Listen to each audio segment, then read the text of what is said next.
kaibigan, ito po yung ano, ito na yung sa gagawa rin, ito yung part nyo sa Guagua. Ito nyo. Ano, banda.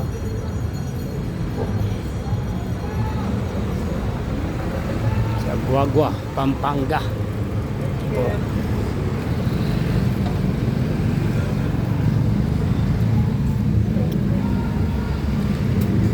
Yung munisipyo, municipality of Guagua, Pampanga.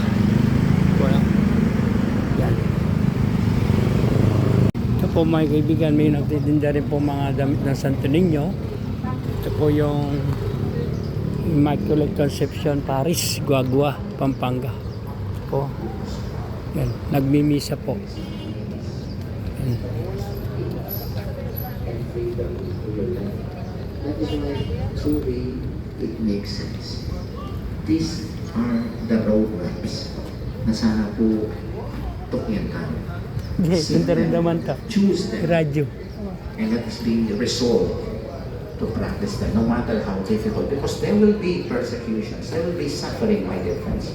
But it is the only way, no, to reach our final destination.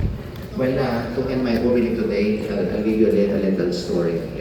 Ito po yung ano, lalagnan po namin, nagmimisa po. I want to be humble.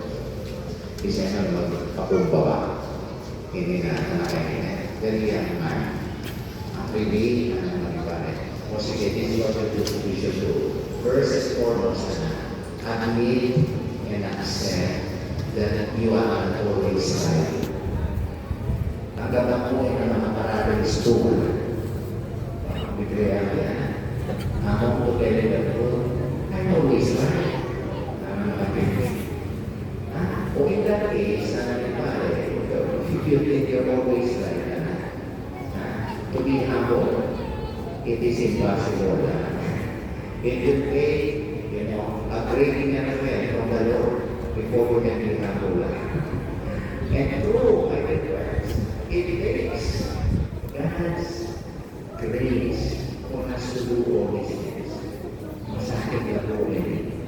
But I tell you, that we will reach our final destination. Look at this at the end of the list of the beatitudes. Now,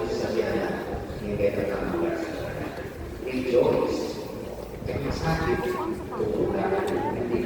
for your reward will be great in heaven. Ating po mabinas in the Lord.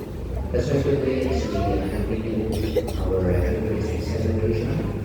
Let us ask for the resurrection grace because kung una to give us the wisdom, the difference between worldly and what is heaven, what is fleeting and what is lasting.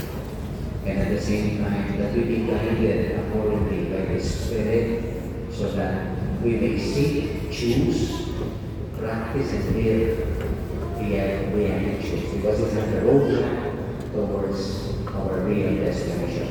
And I tell you, it will give us lasting happiness and not only that, but it will help us live a life of holiness.